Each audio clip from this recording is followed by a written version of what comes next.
지난 주까지 사무엘상 시리즈를 끝내고 오늘부터는 예수가 만난 사람이란 주제로 몇 주간 시리즈 강론을 하겠습니다.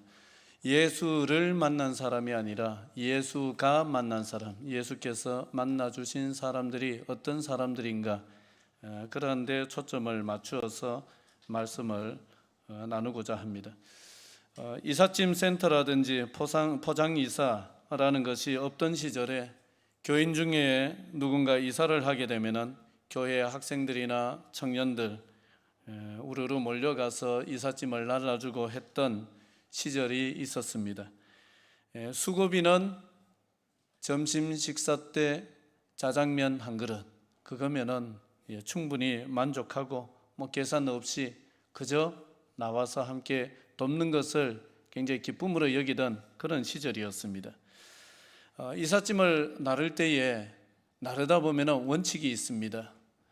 냉장고, 장롱, 책상 이런 것이 있고 또 조그마한 짐들이 있습니다. 어떤 것부터 옮겨야 됩니까? 옮겨보신 분들은 바로 큰 거 이래 나오는데 옮겨보면 큰 짐부터 옮겨야 됩니다. 왜 큰 짐부터 옮겨야 되느냐 하면은 작은 짐을 이래 옮겨놓고 여기저기 옮겨놨다가 큰 짐 옮길 때 되면은 그 작은 짐이 어떻게 돼요? 우리 경상도 표준말로 걸구치입니다. 그래서 또 이리 치워놓고 또 옮겨놓고 또 그 다음 짐 나를 때 또 저리 치워놓고 옮기고 이러다 보면은 일이 2배, 3배 많아지고 또 일의 진척이 더디게 되는 거죠. 그래서 짐을 나를 때는 큰 짐들 먼저 날라놓고 자리 딱 잡아놓고 작은 짐을 나르면 굉장히 속도도 있고 일이 수월하게 되는 것입니다. 우리 인생이 살아가다 보면 참 중요한 일이 있는데 사실상 우리는 평소에 살 때에 중요한 일을 중요한 일로 여기질 않고 살 때가 있습니다.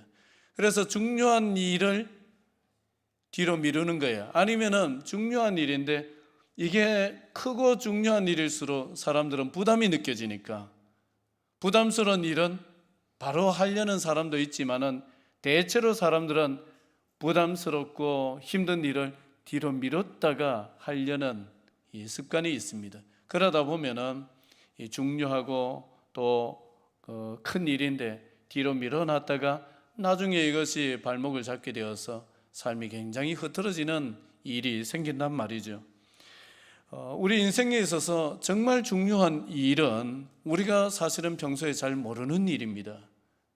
잘 감지하지 못하는 일입니다. 그게 뭐냐 하면은 정말 중요한 우리 인생의 근본적인 문제는 하나님과의 관계 문제입니다.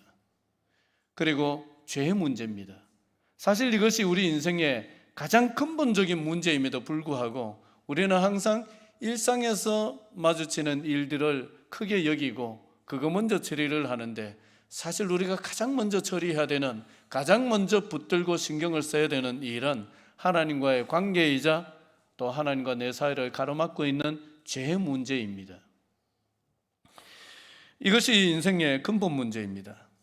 본문으로 들어가서 한 번은 예수님께서 남쪽 지방을 떠나서 북쪽 갈릴리 지방으로 가시게 되었습니다. 예수께서는 유대인들이 일반적으로 다니는 요단 동편길로 가지를 않고 유대인들이 꺼려하는 사마리아 길로 가셨습니다. 3절과 4절입니다. 2절 해도 굉장히 짧습니다. 같이 읽겠습니다. 시작. 유대를 떠나서 다시 갈릴리로 가실새 사마리아를 통과하여야 하겠는지라. 예수님 당시 유대인과 사마리아인은 관계가 상당히 나빴습니다. 왜 그런가 하니까 예수님이 오시기 한 백수십 년 전에 유대와 사마리아는 피를 흘리면서 서로 싸웠습니다. 서로에게 씻을 수 없는 모욕과 상처를 줬습니다. 그래서 예수님 당시에 유대인들과 또 사마리아인들은 원수처럼 상당히 관계가 안 좋았습니다. 그래서 이 유대인들은 저 북쪽 남쪽에서 남쪽 유대 지방에서 북쪽 갈릴리 지역으로 올라갈 일이 있거나 아니면 북쪽 갈릴리 지역에서 남쪽 유대로 내려올 일이 있을 때에 중간에 사마리아 지역이 있는데 그리 질러 오면은 빨리 올 수도 있지만은 절대로 그리로 오질 않습니다. 어디로 오느냐? 요단강을 건너서 요단강 동편 땅으로 내려와서 다시 요단강을 건너서 오든지, 요단강 건너서 요단 동편에서 올라가서 다시 요단강을 건너가지고 북쪽 갈릴리로 가든지 이렇게 멀리 돌아가는 길로 다녔습니다. 그만큼 극도로 관계가 좋지 않았다는 것입니다. 이게 일반적으로 유대인들이 다니는 길인데 예수님은 어찌된 일인지 그 길로 가질 아니하시고 사마리아 길로 가셨습니다. 4절에 다시 한번 띄워주시겠어요? 4절에 보시면은 사마리아를 통과하여야 하겠는지라. 이게 무슨 말이냐 하면은 여기에 원문으로는 데이라는 말이 여기에 있습니다. 4절에 데이. 전에 수요일 날 한번 말씀을 드렸는데 우리 예수님이 경상도 사투리를 표준말을 배우셔가지고 통과하여야 되겠데이 이래 하신 게 아니라 별로 재미없죠. 썰렁하죠. 데이라는 말은 영어로는 must be를 씁니다. 이 must be는 반드시 그렇게 해야만 한다, 의무를 포함하고 있는 말입니다. 반드시 그렇게 해야만 한다. 그러니까 예수님께서 사마리아 길로 통과하시는 것을 이쪽이 그래도 좀 위험지역이지만은 길이 가까우니까, 길이 짧으니까 이리로 가자, 빨리 가자 이렇게 해서 가신 것이 아니라 어떤 의무감이 있으셨다는 겁니다. 반드시 그 길로 가셔야만 되는 어떤 의무감 같은 것이 마음에 있어서 그 의무감에 끌려서 그리로 의지적으로 가셨다, 그러한 말씀입니다. 그게 뭐냐? 우리 주님께서 의무감과 같은 이런 부담감에 끌려서 의지적으로 이 길로 가야 되겠다 하고 가신, 주님을 그쪽으로 가도록 하신 일이 뭐냐? 그게 바로 사마리아 수가성 여인과의 만남입니다. 나중에 이 여인이 어떤 여인인지 나옵니다만은 우리 예수님은 이 여인을 만나시기 위해서 일부러 이 길로 가셨다고 봐야 됩니다. 이 여인은 인생이 기구한 여인이었습니다. 그런 연유로 동네 사람들과 담을 쌓고 살고 있었습니다. 그런데 우리 주님은 이 여인을 만나기 위해서 사마리아 사람들에게 봉변을 당할 수 있는 위험이 도사리고 있는 길이지만은 그 길로 들어섰던 것입니다. 복음서를 읽어보면은 우리 주님은 사람들에게 외면당하는 사람, 기구한 인생, 죄 많은 인생, 이런 사람들에게 우리 주님은 본능적으로 끌리시는 분입니다. 복음서를 읽어보세요. 우리 주님이 어떤 의도를 가지고 만나주셨던 사람들은 다 이 부류에 속합니다. 다른 사람들이 손가락질 했던 사람, 죄인이라고 제껴놓은 사람, 나쁜 놈이라고 모든 사람들이 외면하던 사람, 스스로도 자기 인생을 어떻게 할 수 없었던 사람, 이렇게 인생을 살았던 사람들에 대해서 우리 예수님은 본능적으로 끌림이 있으셨어요. 여러분, 본능이라는 것은 정말 무서운 겁니다. 삼국유사에 보면은 저 경주 남천이라는 천에 살았던 해천이라는 한 사람의 이야기가 나오는데, 이 해천이라는 사람이 하루는 그 남천에 가서 그 하천에서 수달을 한 마리 잡았습니다. 그 수달 한 마리를 잡아가지고 껍질을 벗기고 그리고 살을 발라가지고 살을 다 발라내고 그 뼈는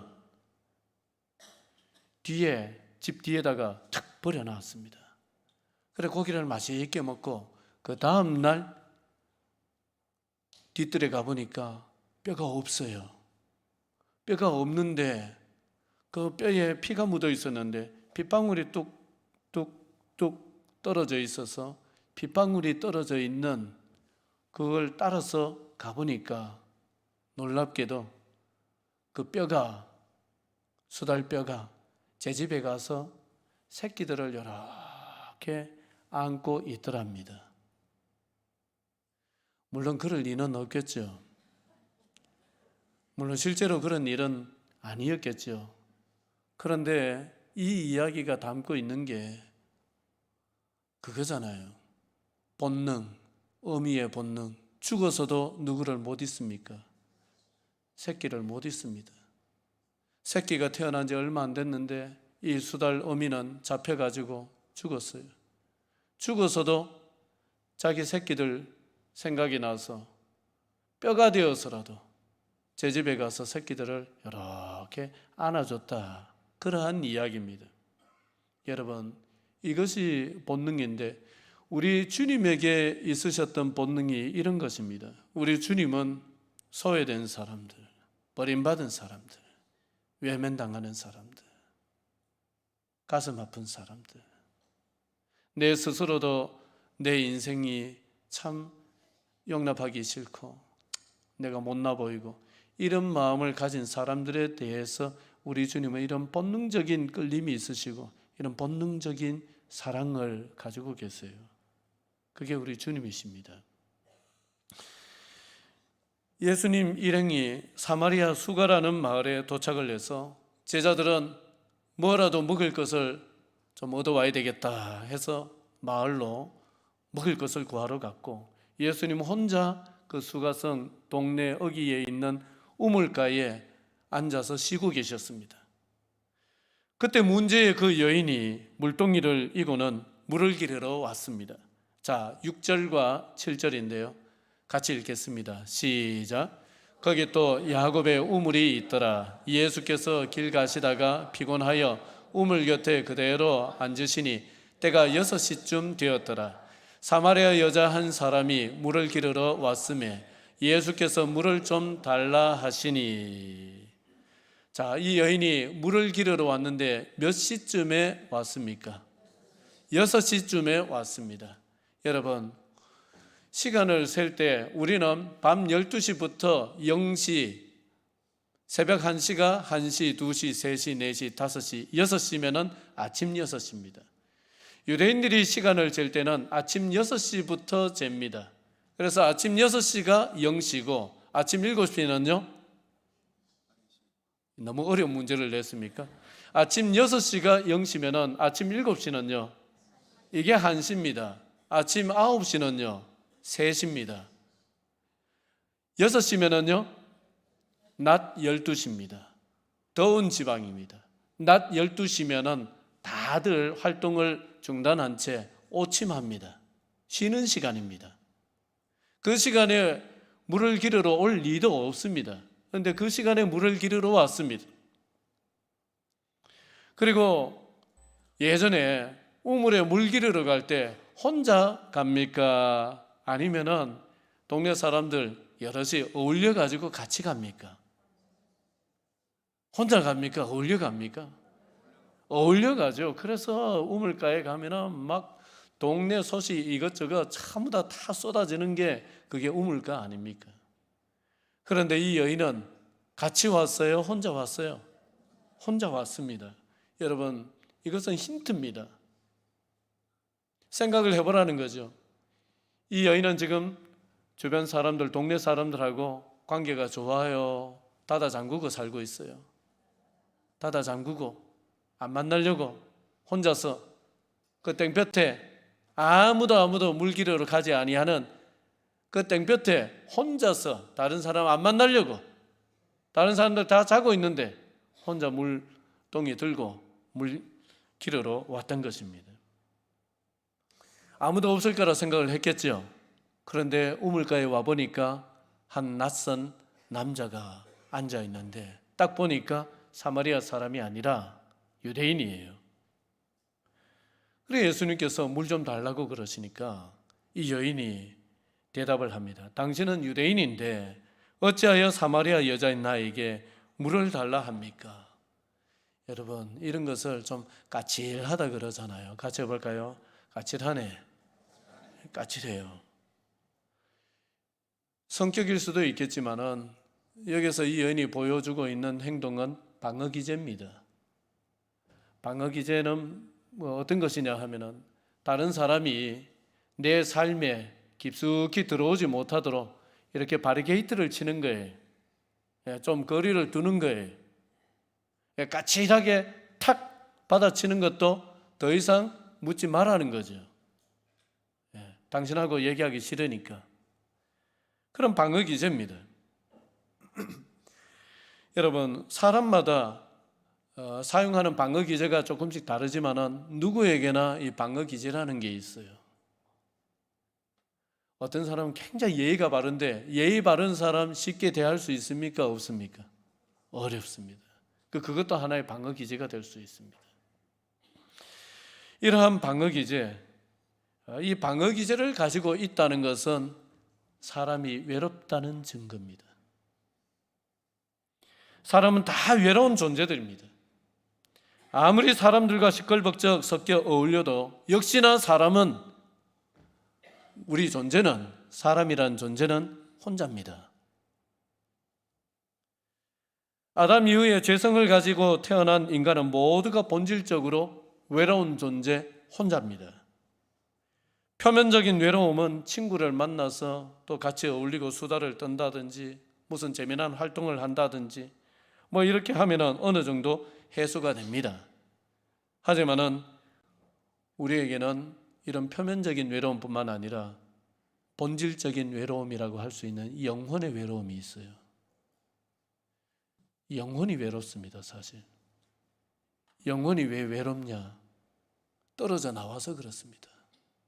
원래 우리 영혼은 누구에게 붙어 있어야 되는 거냐 하면은 하나님께 붙어 있어야 되는 건데 하나님께로부터 떨어져 나왔기 때문에 영혼의 외로움이 있는 거예요. 이 영혼의 외로움은 그 어떤 것으로도 해소가 안 됩니다. 그런데 평소에는 잘 몰라요. 내가 영혼이 외롭다는 사실을 잘 모릅니다. 왜냐? 일상생활이 너무 바쁘게 돌아가거든. 눈코 틀 새 없이 막 돌아가거든. 그래서 살다 보면은 내 영혼이 외롭다는 걸 모릅니다. 언제 느낍니까? 정신없이 돌아치고 집에서 이제 자려고 혼자 이래 있으면은 허전하고 마음이 외로운 거예요. 또 언제 외롭습니까? 큰 일을 겪어보면은 결국 손 내밀 데가 없어요. 큰 일을 겪어보면은 연락하고 싶지가 않아요. 내 스스로가 연락을 다 끊어버립니다. 마음 편하게 내 못난 모습, 내 이렇게 망가진 모습을 내보여도 아무렇지도 않은 그런 사람이 없어서 내 스스로가 연락 다 끊어버립니다. 그럴 때 느낍니다. 이 세상에 누구 혼자 있어요? 나 혼자 있어요. 혼자입니다. 그때 참 피눈물을 흘리면서 내가 혼자구나. 이 세상에 내가 혼자구나. 인생은 어쩔 수 없이 혼자구나. 그걸 느끼는 거예요. 그런데 이런 외로움을 느낀다는 사실, 이 외로운 존재라는 것을 내가 느낄 수 있다는 게 사실은 은혜입니다. 그게 어떤 큰 일이 닥쳐서 아프거나 어떤 어려움이 오거나 했을 때 우리가 느껴지는 것인데, 그래서 환경은 상당히 어려운데 내가 외로운 존재라는 것을 느끼는 그 자체는 은혜입니다. 대개 사람들은 회피 본능이 있어가지고 외로움을 애써 외면합니다. 사람을 만나거나 맛있는 것을 먹거나 어떤 재미있는 것을 하거나 하면서 그 외로움을 외면하면서 잊어버립니다. 그런데 그것으로 우리 인생이 가지고 있는 본질적인 외로움인 이 영혼의 외로움을 달랠 수가 없어요. 주님은 자신의 본 모습을 들키지 않으려고 방어 기제를 통해 가지고 바리케이트를 치고 있는 이 여인에게 네가 내게 물을 주지 않는다마는 이 물을 마시는 사람은 다시 목마르지만 내가 주는 물을 마시는 사람은 영원히 목마르지 아니한다. 내가 주는 물은 그 속에서 영생하도록 솟아나는 샘물이 되리라. 이런 말씀을 하셨어요.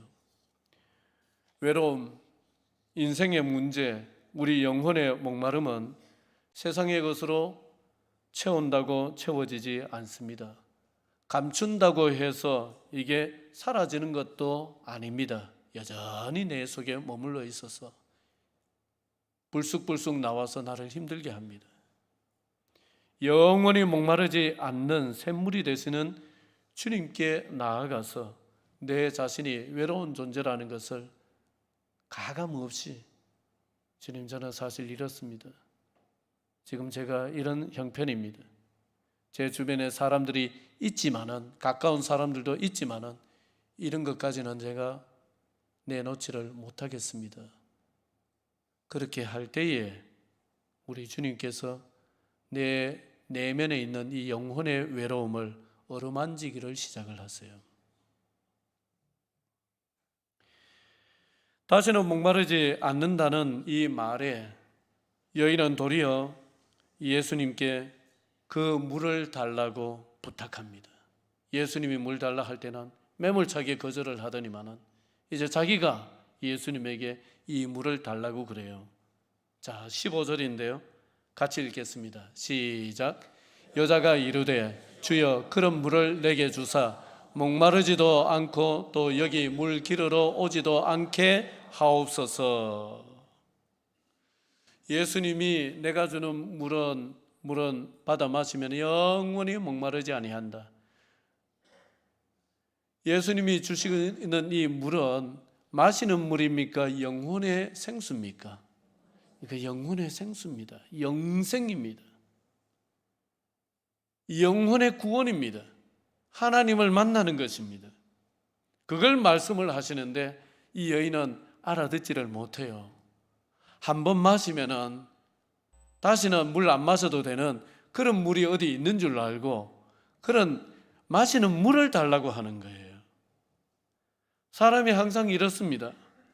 우리에게는 서두에 말씀드렸다시피 더 근본적인 문제가 우리에게 있습니다. 우리 인간에게는 더 근본적인 문제가 있습니다만은 우리는 항상 그 근본적인 문제인 하나님과의 관계 문제, 하나님과 우리 사이를 가로막고 우리의 인생을 힘들게 하는 이 죄 문제, 여기에 대해서는 감지를 하지를 못하고 잊어버린 채 우리는 항상 현실적인 문제, 먹고 사는 문제, 이런 문제만 주님 앞에 구하는 거예요. 혹시 주님께서 그런 것을 주시려나? 그러는 거예요. 그런 것을 구하는 여인에게 예수님은 동문서답과 같은 굉장히 비수와 같은 말씀을 한마디 하십니다. 그게 16절입니다. 같이 읽습니다. 시작. 이르시되 가서 내 남편을 불러오라. 뜬금없이 왜 남편을 불러오라고 하십니까? 여인은 남편 불러오라는 말에 갑자기 사색이 되어서 얼어붙습니다. 그리고는 나는 남편이 없는데요, 이렇게 엉겹결에 얘기를 하는 거예요. 그러자 예수님께서 이 여인의 말을 받아가지고 말씀을 하십니다. 이 여인의 인생살이를 예수님이 대신 읊어주십니다. 자, 그거 한번 읽어볼까요? 예, 거기에 한번 띄워주시겠어요? 17절, 18절. 17, 18절 같이 읽겠습니다. 시작. 여자가 대답하여 이르되 나는 남편이 없나이다. 예수께서 이르시되 내가 남편이 없다 하는 말이 옳도다. 너에게 남편 5이 있었고 지금 있는 자도 내 남편이 아니니 내 말이 참되도다.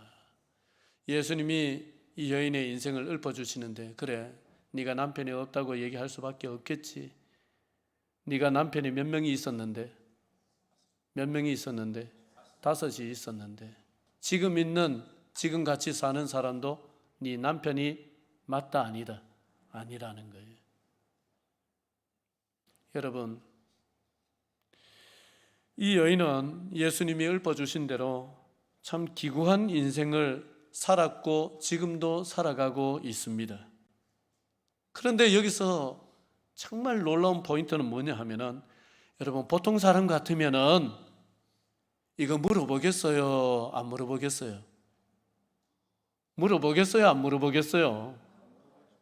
저 사람 저 굉장히 힘든 인생, 저 사람 약점이기도 하고 저 사람 아픔이기도 한데 그거에 애써 물어볼 필요 뭐 있습니까?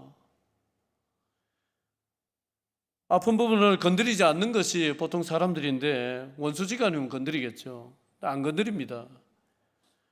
근데 예수님이 이 여인의 이 아픈 부분을 건드리셨다는 거예요. 모른 채 하고 그냥 생수 달라 하면은 아이고 불쌍한 여인 이러면서 생수를 주시면 될 것인데 그러지를 않고 이제 일부러 예수님은 그 아픈 부분을 건드리셨습니다. 남편을 데려오느라. 왜 이렇게 하시느냐? 여러분, 내 자신의 과거라든지 내 자신의 아픔이라든지 내 자신의 죄라든지 이런 것을 정직하게 대면하지 아니하면은 치유가 일어나질 않습니다. 회복이 일어나질 않습니다. 이런 부분을 하나님 앞에 정직하게 내려놓지 않으면은 회복이 일어나질 않아요. 치료가 되질 않아요. 그래서 예수님은 아픈 줄 아시지만은 그걸 건드리시는 거예요.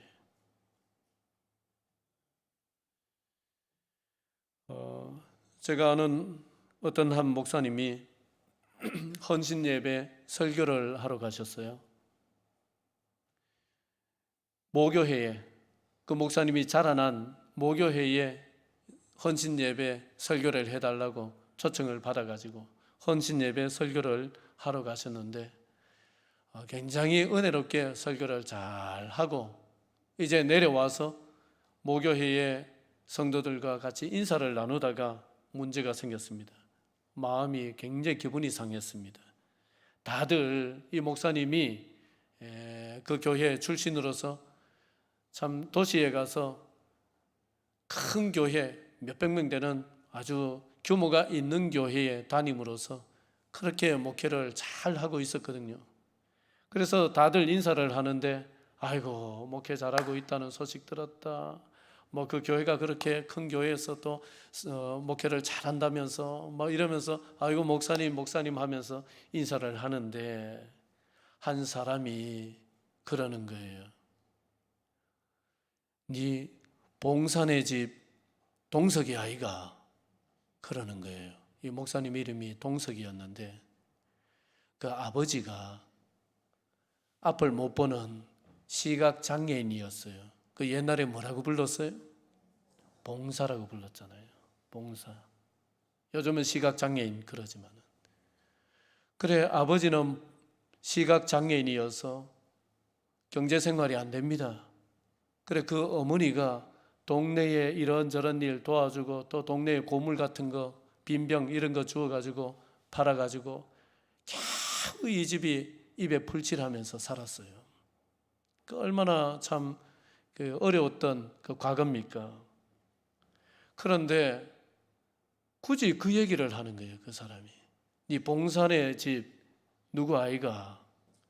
그 순간에 이 목사님이 그래도 최근에 뭐 그거는 옛날이고 목회를 하면서 또 큰 교회 일구어서 그렇게 목사님 하면서 또 존경을 받고 이렇게 지내고 있는 차이에 정말 수십 년 만에 네 봉산의 집 누가 아닌가 이런 말을 들은 거예요.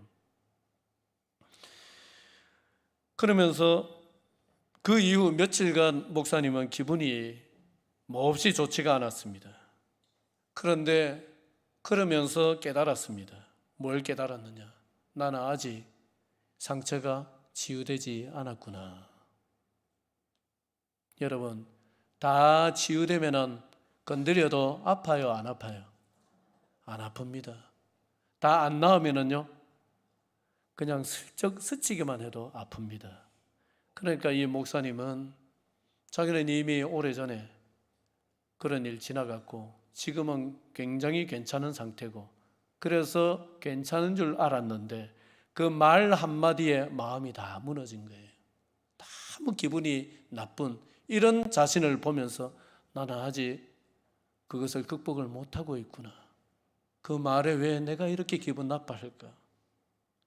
나는 괜찮은 줄 알았는데 사실은 아직도 그 어린 시절에 봉사 소리를 듣는 그 아버지, 혹시나 길거리에서 그 아버지라도 만날까 봐 돌아다니면서 했던 그 자신의 모습이 너무 부끄러운 거예요. 그게 남아있는 거예요. 어머니가 남의 집에 허드렛 일 해주고 빈병이나 주워서 고물 주워가지고 팔고 그거 가지고 겨우 끼니를 입고 그런 어머니에 대해서 부끄러워했던 그 마음이 아직 남아있는 거예요. 그것이 내면에 뿌리를 내리고 있어가지고 사실 자기는 겉으로는 번듯하고 괜찮고 목사로서 꽤 규모 있는 교회 목사로서 사람들에게 존경을 받고 하지만은 내면은 안 그랬던 거예요. 그러다 보니까 괜히 다른 사람들이 별거 아닌 말을 하는데 속으로는 기분 나빠하고 자존심 상해하고 나를 무시하는가 이런 생각을 갖게 되면서 그 사는 것이 그렇게 평탄하지는 않았던 것이 솔직한 자신의 모습이었다는 사실을 비로소 깨달은 거예요. 그래서 하나님 앞에 저녁마다 나갔습니다. 몰래 조용히 혼자서 하나님 앞에 나가서 자신의 그러한 모습을 주님 앞에 솔직하게 고백을 하고 내려놓기를 시작했습니다. 어떤 때는 펑펑 울었습니다. 내가 이 나이가 되었는데 아직 이 상처를 치유하지를 못하고 지금까지 살아왔구나. 그래서 이런저런 다른 사람에게 탓을 하면서 불만하면서 살아왔구나. 그런 시간을 한동안 가지고 난 뒤에 마음이 그렇게 한결 편해졌습니다. 그리고 목회가 좀 수월해졌습니다. 말씀을 맺겠습니다. 사람들은 자신의 부끄러운 과거, 아픈 과거, 죄된 과거를 외면하면서 살곤 합니다. 묻어두고 덮어두고 살려고 합니다. 묻어두고 덮어둔 아픔과 상처, 죄와 허물은 수시로 슬금슬금 기어나와서 내 인생을 괴롭히는데 남 탓을 하게 하고 원망을 하게 하고 또 움츠러들게 하고 또 정도 이상으로 분을 내게도 하고 무시당했다는 부정적인 감정에 붙들리기도 하면서 나를 힘들게 합니다. 우리 주님은 그것을 지적하면서 들어오십니다. 때로는 다른 사람이 지나가면서 던진 말에 내가 걸리는 거예요. 그 속에 주님의 손길이 있다는 것을 여러분 깨달으셔야 됩니다. 그리고 주님 앞에 가지고 나가야 됩니다. 주님 앞에 내려놓아야 됩니다. 그러면 그걸 치료하기를 시작을 하십니다. 사람들이 포기한 사람도 우리 주님은 포기하지 않습니다. 자기 스스로 포기한 인생도 우리 주님은 포기하지 않습니다. 주님이 포기한 인생은 세상에 단 한 사람도 없습니다. 기도드리겠습니다.